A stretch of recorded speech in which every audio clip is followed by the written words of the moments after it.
할렐루야. 아멘. 오늘 함께 나눌 말씀은 사도행전 1장 1절부터 3절까지의 말씀. 우리 1장 1절부터 3절까지의 말씀 함께 합독하도록 하시겠습니다. 자, 다 찾으신 줄 알고 합독하겠습니다. 시작.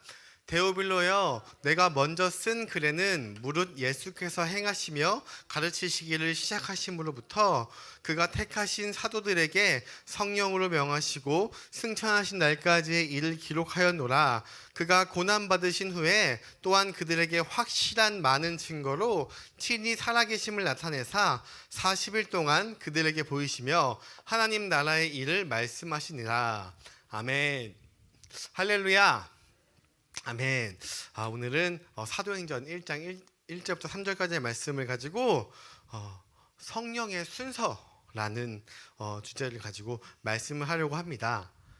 성경 이 66권에는 각 책마다의 특징이 있어요. 그런데 이 사도행전은 유독 강한 이 색깔을 가지고 있는 책인 것 같습니다. 성경을 보시면 이렇게 묶어지는 것들이 있거든요. 창출, 레미, 신, 토라라고 하는 것들, 그리고 역사서, 시가서, 예언서, 이렇게 뭔가 묶어지는 이 그룹들이 있는데요. 그런 신약도 마찬가지로 복음서 4개가 묶여져 있고요. 서신서 등등이 묶여져 있는데, 그런데 유독 한 것만 존재하는 책이 있는데 그게 바로 사도행전이에요. 사도행전. 그래서 이 복음서와 서신서 사이에 복음서, 사복음서 이후에 오는 이 사도행전은 아주 독특한 형식과 그리고 내용을 가지고 있음과 동시에 사람들이 사도행전 하면 떠올리는 그 이미지들, 키워드들이 있어요. 그래서 사도행전 하면 많이 떠올리는 것이 있는데 혹시 어떤 것들이 떠오르시나요? 사도행전의 주제라고 하면 성령, 또 전도, 그리고 사도들이 행했던 것들, 이러한 것들을 하는데 오늘은 제가 3가지 키워드를 말씀드리고 그 중에서 한 가지를 나누려고 합니다. 사도행전 하면 첫 번째 떠오르는 특징이 뭐냐면 첫 번째는 성령이에요. 성령. 가장 대표적으로 오순절 사건이 있죠. 오순절 사건을 통하여서 성령의 시대를 알리는 그러한 가장 대표적인 것들로 이루어지고 있는데요. 사도행전은 성령의 시대를 알리는 그런 책이다. 그래서 성령께서 일하시고 그리고 성령이 우리와 함께 하시며 어떠한 일들을 해주시는가에 대해서 보여주는 아주 독특한 책이라고 여겨지고 있습니다. 두 번째 키워드는 교회예요. 교회. 사도행전 때 빼놓을 수 없는 단어. 그냥 교회가 아니라 초대교회, 처음 교회. 그래서 많은 교회들이 처음 교회로 돌아가자 이렇게 할 때 그 슬로건으로 내미는 교회가 바로 이 사도행전에서 설명하는 그 교회들입니다. 그 안에서 활동했던 많은 주역들이 있어요. 사도들이 있고요. 그리고 집사님들도 있고요. 그리고 사도로 처음부터 부름받지 않았지만 후에 난 자로 사도와 같은 충분한 일을 감당했던 이 바울에 이르기까지 이 사도행전은 교회에 대한 이 스토리들로 가득 차 있는 성경입니다. 그리고 세 번째, 저는 이것을 선교라고 했는데요. 사실 전도 여행으로 많이 알려져 있죠. 선교 안에 이 바울의 전도 여행뿐만 아니라 유대인으로부터 시작해서 지금 우리와 같은 이방인에게까지 이 복음이 땅 끝까지 전해지는가, 이것을 이야기하는 것이 바로 사도행전에서 많이 그 이야기를 담고 있습니다. 그래서 사도행전에서는 이 중요한 이 키워드들이 우리가 알고 있는데, 근데 이 키워드들을 우리가 어떻게 이해하고 있는지, 전통적으로 인식되어 있는 이것들이 어떠한 것인지를 지금 큰 그림으로 살펴보고, 그리고 사도행전이 전하는 메시지가 정말로 이러한가, 이러한 것들이 정말 담겨 있는가, 그리고 이 키워드들에 대한 설명, 이해, 적용, 오늘 이런 것들을 대략적으로 살펴보려고 합니다. 그 중에서 오늘은 이 성령에 대해서 제가 나누려고 하는데요. 오늘 제가 제목을 뭐라고 정했냐면 성령의 순서라고 정했어요. 순서. 성령이 기록되어 있는데 성경의 순서라고 했는데, 우리가 이 성령, 본문 말씀에 이 성령이라고 하지 않고 순서라고 한 이유가 있습니다. 성령에는 순서가 있는 것입니다. 우리가 받는 성경에는 분명히 순서가 있는 것입니다. 우리가 성령하면 떠오르는 것이 뭐예요? 성령하면 그 위에 우리가 항상 느끼는 것이 변화. 성령께서 나와 함께 하셔서 나를 새롭게 하시고 나를 변화시켜 주시옵소서, 우리의 인생에서 극적인 변화로 가져다 주세요 라는 것들을 굉장히 많이 기도하죠. 뭔가 내 상황에 꽉 막혀 있는 것들을 돌파해 주는 그 능력의 근원, 이것 하면 제일 먼저 떠오르는 것이 바로 이 성령입니다. 그러니까 이 큰 변화와 돌파에는 반드시 따라오는 것이 있는데 뭐가 있을까요? 기적. 초자연적인 것들. 우리의 힘으로는 불가능하지만 자연 세계에서는 절대 일어날 수 없지만 그런 기적들이 성령을 통해서 일어난다고 하니까 마치 성령만 받으면, 성령님이 내 안에 오시면, 성령이 나와 함께 하시면 내가 모든 것을 할 수 있을 것 같은 만병통치약 같은 느낌도 들어요. 성령이 오면 모든 것을 할 수 있습니까? 없습니까? 어떻게 생각하십니까? 모든 것을 할 수 있습니다. 맞는 말입니다. 그런데 이것을 너무 맹신해서 다른 거 다 필요 없고 난 성령만 오면 돼, 이 성령 오면 내 모든 만사가 다 형통할 거야, 만병통치약 같은 그렇게 생각할 거야. 일단 성령만 임하면, 성령 체험만 하면 능력도 받고 내 안에 있는 모든 어두움들, 힘든 것들, 당연히 병도 치유해야 될 것이고요, 사업도 잘 풀리고요, 그리고 내 모든 막혔던 관계가 회복되고 다 잘 될 것처럼 이야기하고 있습니다. 이것을 가장 많이 이야기하는 성령파인 분들이 간혹 계세요. 그분들과 얘기할 때는 무슨 문제만 생기면 너 성령 안 받아서 그래, 성령 받아, 기도해서 성령 받아, 성령 받으면 다 해결될 거야. 물론 틀린 말은 아니지만 이것이 다는 아니라는 것을 오늘 말씀을 통해서 깨닫기를 소망합니다. 무슨 문제만 생기면 성령 안 받아서 그래, 성령 받으면 다 해결될 것인데, 방언만 받으면, 아니 그것만 우리가 체험만 하면 우리의 신앙이 우리 신앙뿐만 아니라 우리의 모든 일들이 다 해결될 텐데, 성령 만병통치약설, 이것을 주장하는 사람들이 있습니다. 그러니까 너도 나도 성령 받으려고 난리입니다. 찬양 가운데서도 성령에 대한 찬양이 굉장히 많죠. 오늘 제가 한 찬양들도 다 성령에 대한 찬양이에요. 그래서 성령을 받기 위해서 인간이 해야 할 노력, 인간 쪽에서 해야 할 노력 뭐가 있을까요? 기도와 금식. 이 두 가지가 기본적으로 우리가 성령을 받을 때 기본적으로 따라야 한다고 생각하고 있는 분들이 매우 많습니다. 저도 금식 많이 했고요, 그리고 성령 받으려고 그런 성령 집회들 많이 쫓아다녔고요, 그런 곳에서 성령을 받기 위해서 많이 기도했고요, 그리고 내 인생에 하나님 성령이 임하셔서 진짜 내가 어디에서도 내가 이런 하나님을 만났습니다라는 간증을 주세요라고 굉장히 많이 기도했던 사람들 중에 한 명이에요. 그리고 성령 좀 체험이 된다는 것들을 막 쫓아다녔었던 시기가 있습니다. 왜냐하면 우리가 2000년도에 성령 부흥 집회로 통해서 굉장히 많은 그런 것들이 생겼잖아요. 그래서 성령 좀 세게 해준다는 집회들은요 항상 인산인해를 이루고 있어요. 저희가 원래 예정되었던 오늘 치유 집회, 그것도 그냥 전국에서 모여들어서 우리가 자리가 없어서 지금 그것을 참석하지 못했잖아요. 그래서 지금 우리가 이렇게 예배를 드리고 있는데, 물론 그 자리에 가면 분명히 성령님이 임하실 것이고 굉장한 치유의 은사가 일어날 수도 있습니다. 신앙을 성장하기 위해서 뭐니 해도 이런 성령 체험을 하는 게, 특히 그것 중에서도 눈에 보이는 이 치유를 받는 게 굉장히 이 집회가 인기가 좋은 이유 중 하나입니다. 제가 그런 성령 체험을 하고 싶어서 금식도 많이 했고 집회도 많이 쫓아다녔고, 그리고 저는 이제 24살부터 이제 교회 실용음악을 전공하고 주위에 그런 사람들도 많았기 때문에 그러한 집회에서 찬양 인도를 하거나 혹은 보컬로 섬기거나 혹은 스텝으로 섬기면서 굉장히 많이 그런 것들을 체험했던 적이 있습니다.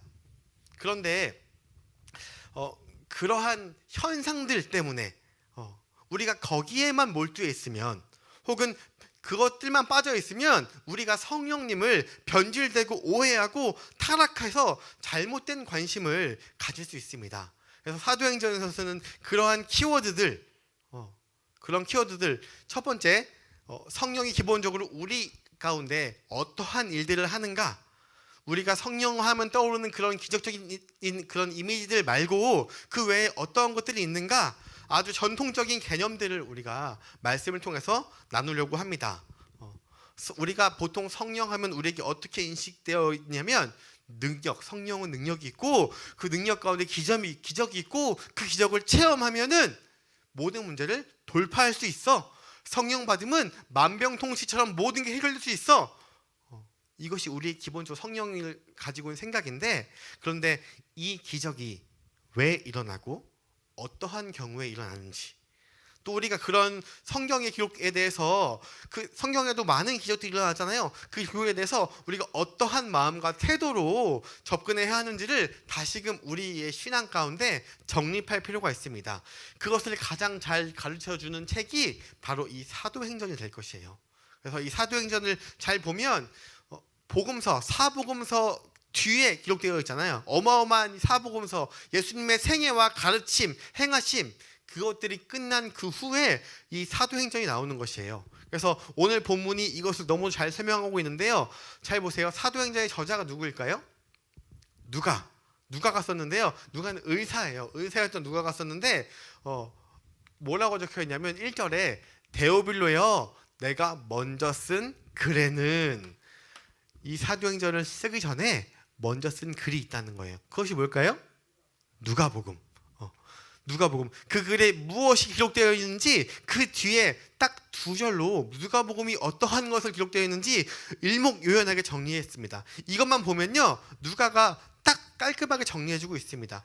이 복음서에 뭐가 적혀 있냐면 무릇 예수께서 행하시며, 누가복음에는 예수께서 행하신 일이 기록되어 있어요. 그분의 삶, 그분이 하셨던 일, 베푸셨던 기적들, 그리고 사람들을 안아주시고 치유해 주셨던 것, 그리고 십자가와 부활과 승천까지 그분의 행하셨던 일들을 기록되어 있고, 그리고 두 번째로 가르치시기를 시작하심으로부터, 이 복음서의 내용을 이 누가라는 저자가 이 사도행전을 시작하면서 요약해주고 있는 것이에요. 예수가 행하시고 가르치기를 시작함으로부터, 그리고 2절에 그가 택하신 사도들에게 성령으로 명하시고 승천하신 날까지의 일을 기록하였노라. 너무도 깔끔하게 복음서의 내용을 정리하고 있습니다. 여기서 그친 것이 아니라 3절에 그가 고난을 받으신 후에 또한 그들에게 확실한 많은 증거로 친히 살아계심을 나타내사 40일 동안 그들에게 보이시며 하나님 나라의 일을 말씀하시니라. 자, 보세요. 지금 순서가 있다는 거예요. 사도행전을 들어가기 전에 누가는 아주 치밀한 사람이에요.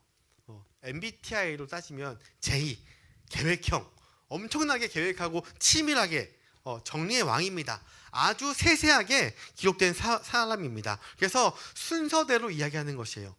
1절부터 3절까지 하면서 정리하면 데오빌로가 예수 그리스도라는 분이 이 땅에 오셔서 행하시고 가르쳤던 일, 제자 삼으셨던 일, 그리고 마지막에 승천하시기까지의 내용을 제가 기록해서 보내드렸습니다.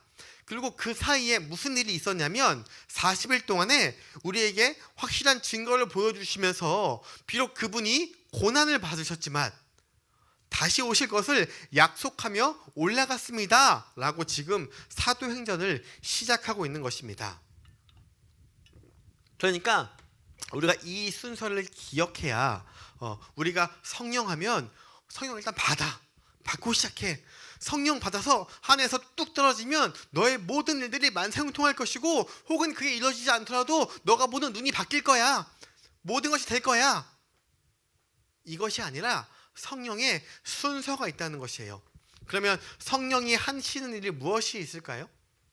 너무도 많습니다. 그 중에서 우리는 우리의 삶과, 우리가 살아갈 때 우리의 삶과 직접적으로 연관되어 있는 몇 가지 부분을 성경 말씀을 통해서 함께 나누려고 합니다. 첫 번째, 고린도전서 12장 3절을 보시면 그러므로 내가 너희에게 알리노니 하나님의 영으로 말하는 자는 누구든지 예수를 저주할 자라 하지 아니하고 또 성령으로 아니하고는 누구든지 예수를 주시라 할 수 없느니라.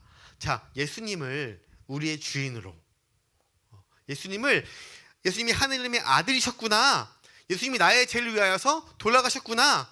예수님이 내 인생의 주인이 되시는 가장 큰 복이구나. 이것을 깨닫게 해주시는 분, 예수가 나의 주인이라는 것을 깨닫게 해주시는 분이 바로 이 성령의 역할이라는 것입니다.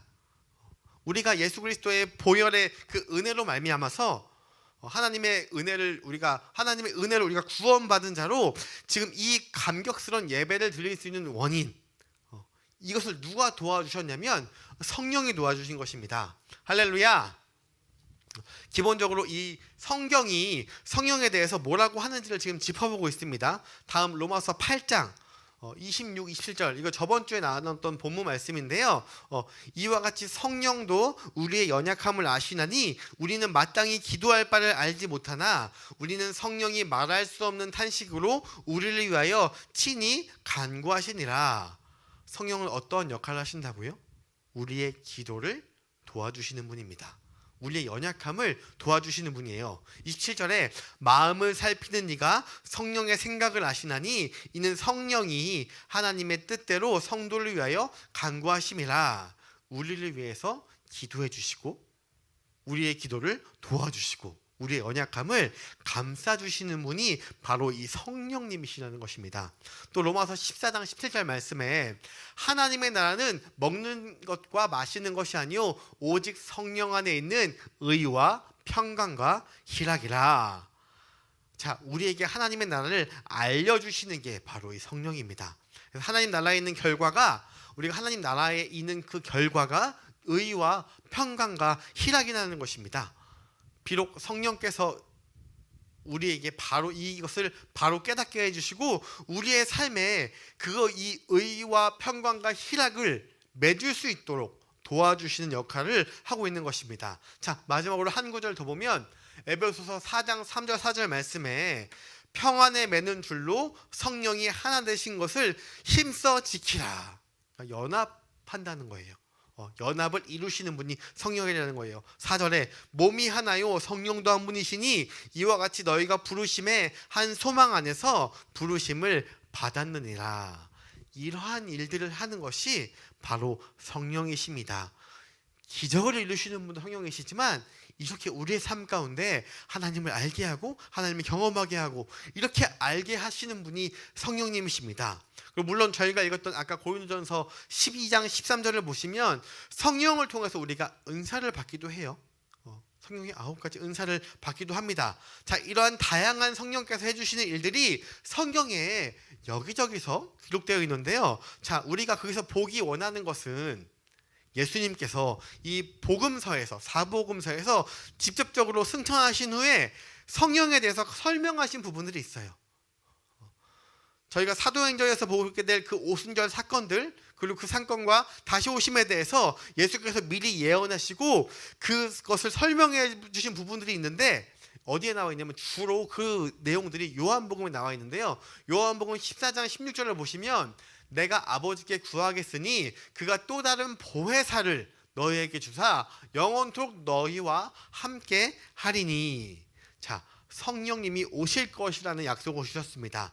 내가 여기서 가고 나면 내 다음으로 보혜사라는 성령이 너희에게 임할 것이다. 근데 그분이 오셔서 우리와 영원토록 함께 하신다고 약속해 주셨습니다. 자, 그렇다면 보혜사가 어떠한 일을 하는가? 우리 다 같이 한번 읽어볼까요? 시작.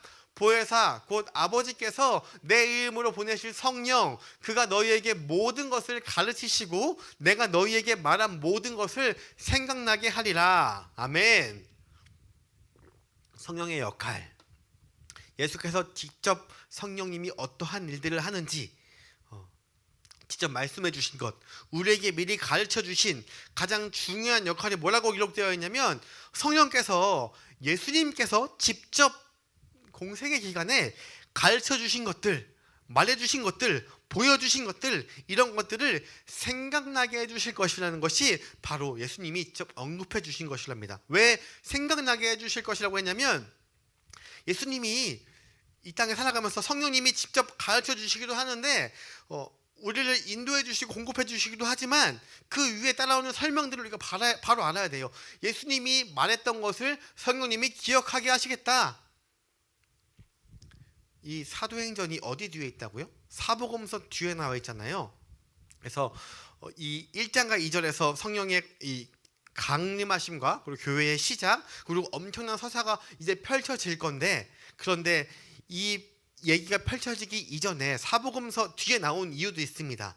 예수님의 가르침, 그분의 행하심, 십자가 사건이 있고 성령님이 강림하실 때에 어떠한 일들을 하냐면 우리에게 내가 말한 모든 것을 가르쳐 주시고 기억나게 해주시고 생각나게 하리라. 예수님께서 십자가를 지시고 돌아가시고 부활하셨습니다. 그리고 또 예수님이 많은 비유를 말씀해 주시고 그 비유를 가지고 하나하나 의미를 다 설명해 주셨어요.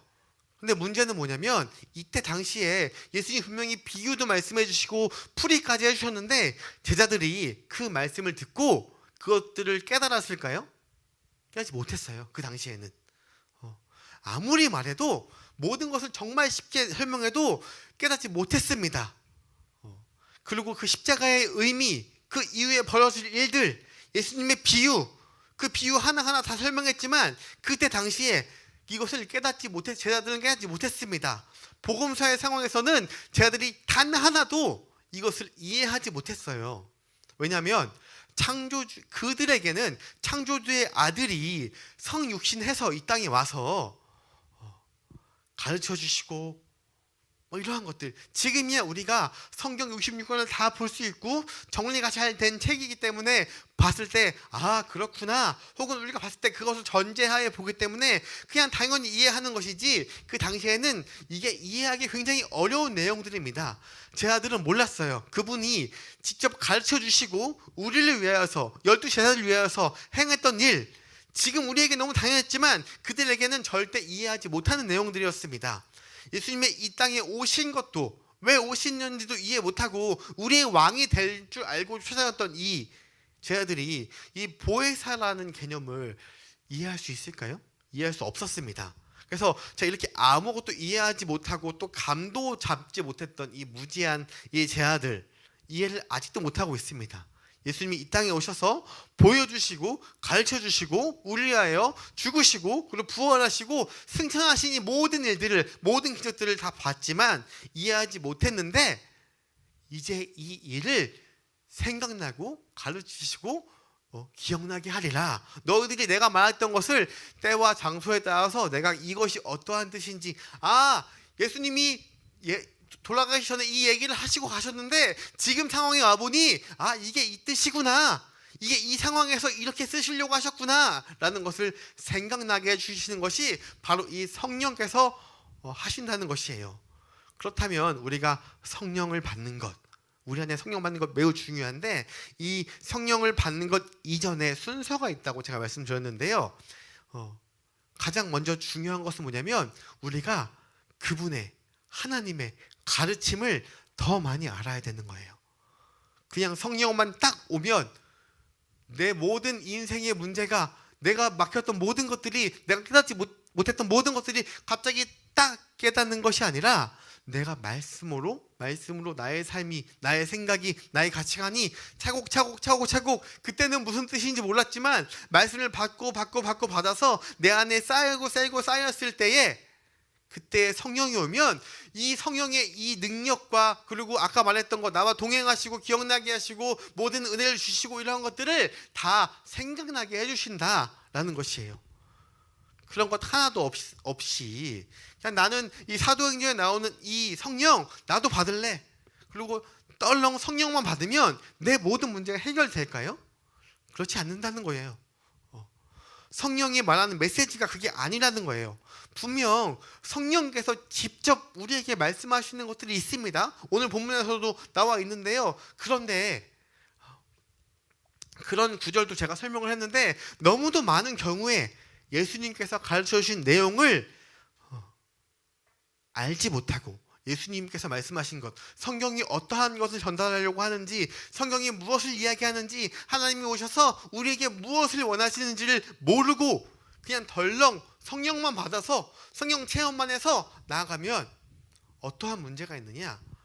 우리의 지식이 부족해서 결국 하나님의 뜻을 왜곡하고, 성령이면 다 돼, 아무것도 필요 없어. 성령만 오면 다 돼. 이러한 잘못된 생각을 갖게 된다는 것이에요. 그래서 우리가 잘못 전할 수 있는 것입니다. 그러다 보면 성령께서 우리를 도와주시고 가르쳐주시고 행하는 일들조차도 무시하고 나의 인생의 기적과 같은 일들이 하나님을 믿었을 때 이루어질 거야. 이번에 저희 침례를 받았잖아요. 침례를 받고 나서 침례 받은 사람 중 한 명이 자기가 침례 받고 일어나면 막 성경에 말하는 놀라운 기적들이 일어날 줄 알았어요 라고 이야기하더라고요. 그러한 일들이 일어나는 것이 정상일까요? 일어나지 않는 것이 정상일까요? 제가 정상이라는 말을 해서 좀 이상하지만 대부분 침례 받았다고 갑자기 눈이 열리고 하늘이 열리고 지금은 그렇지 않습니다. 예수님과 같이 하늘이 열리고 이러한 일들 일어나지 않습니다. 왜냐하면 예수님께서 이미 우리에게 성령을 다 주셨기 때문에 그런 놀라운 일들 일어나지 않습니다. 그런데 만약에 그러한 일들이 없다고 뭐야 실망했어 이러면 침례를 받은 이유가 있을까요? 없는 거예요. 우리가 성령을 바르게 알지 않으면 우리의 지식이 부족하면 잘못된 적용과 해석이 난무하다는 거예요. 그렇기 때문에 우리가 성령을 반드시 잘 알아야 되는 것입니다. 제가 이 기적 반대자가 아니에요. 분명히 기적이 존재하고 우리의 인생에 많은 기적들이 필요하고 하나님의 도우심이 분명히 존재하고 필요합니다. 그러나 그 현상, 그 나타나는 외형적인 것만 우리가 쫓고 나아가다 보면 그것 외에 예수님이 우리의 삶을 통해서 얼마나 많은 풍성함을 경험해 주시고 우리에게 예수를 믿는 그 기쁨, 성령과 함께하는 그 기쁨을 얼마나 많이 주셨는데 이미 성령이 내 마음 가운데 가득한데 그것 모르고 성령 주세요, 성령 주세요, 하나님 기적을 주세요 라는 것들이 얼마나 내 삶 가운데 안타까운 삶을 살아가고 있는지를 우리가 잘 알아야 되는 것입니다. 성령은 모든 사람이 다 경험해지는 것이에요. 성령은 우리가 믿는 그 순간 우리 모두에게 성령을 주신다고 하셨잖아요. 이미 우리에게 성령을 주셨습니다. 그래서 이 성령이 나와 함께 동행할 때에 그 성령의 기쁨을 우리가 맛볼 수 있는 것입니다. 여러분 성령도요 굉장히 인격적인 하나님이십니다. 성경을 보면 예수님이 항상 인격적인 예수님으로 등장하는데요. 마찬가지로 성령님 또한 굉장히 인격적인 하나님이세요. 그렇기 때문에 매번 이 자연을 무시하는 초자연적인 기적 이것으로만 매번 등장하고 우리를 바꾸시지 않습니다. 물론 그래야 할 경우가 있죠. 우리가 병이 골마서 아주 썩어지고 있을 때 그 부분을 분명히 수술로 도려내야 할 때가 있어요. 그런데 우리가 아프다고 매일매일 수술할까요? 분명히 수술하고 나면 수술을 회복되기 위해서 잘 먹기도 하고요. 재활치료도 열심히 하고요. 잘 들여다봐야 돼요. 그래서 내가 잘 먹고 수술한 부위가 잘 치유되기 위해서 우리가 잘 소화해야 되는 것입니다. 주님이 주신 그 풍성한 말씀, 풍성한 가르침, 예수님의 그 놀라운 삶과 행동 하나하나 우리가 그것을 하나씩 먹으면서 하나씩 소화하면서 우리가 하나님과 그분과 성령님과 동행하는 것이 반드시 우리의 인생에 필요하다는 것입니다. 수술, 기적 이거 필요 없다는 것이 아닙니다. 분명히 그것이 필요할 때가 있지만 그것보다 더 중요한 것은 날마다 예수님께서 이미 우리에게 가르쳐 주신 그 놀라운 풍성함을 우리가 누리며 그리고 이것을 나누는 것. 그분의 마음에 대해서 전혀 이해하지 않고 하나님의 뜻에 반하고 다 주셨는데 계속 달라고 하면 얼마나 안타까운 거예요. 그리고 맨날 건강하지 않은 것들만 먹고 하나님의 뜻에 바르게 살면 안타까운 인생이 되는 것입니다. 자, 요한복음의 마지막으로 이렇게 이야기하고 있습니다. 요한복음 15장 26절 내가 아버지로부터 너에게 보낼 보혜사 곧 아버지로부터 나오는 진리의 성령이 오실 때에 그가 나를 증언할 것이요. 성령이 누구를 증언하냐면 나를이 내가 아니라 예수님을 증언하세요. 예수님은 어떠한 분이냐면 인격적인 분이라고 했어요. 성령님도 마찬가지로 동일한 인격적인 하나님이십니다. 그래서 인격적이시기 때문에 우리의 삶을 기적으로 바꾸시지 않으시고 좌지우지하지 않으시고 억지로 하는 것이 아니라 가장 인격적으로 우리와 교제하고 동행하길 원하시고요. 그 진리의 영이신 성령께서 예수 그리스도를 증언하시는 장면들을 우리가 사도행전을 통해서 보게 될 것입니다. 자, 말씀을 정리하겠습니다. 사도행전 하면 성령, 성령 하면 능력과 기적이지 체험이지 이것이 다가 아니라 지금 사도행전은 사복음서 뒤에 위치해서 우리에게 이미 예수님께서 예언하시고 가르쳐주신 그것들, 성령의 역할을 그렇구나, 성령님이 임재하시니까 내가 예수님을 더 사랑할 수 있는 거구나, 성령님 때문에 내가 더 인격적인 하나님을 더 알아가는구나, 이것을 알게 될 줄 믿습니다. 기도하겠습니다.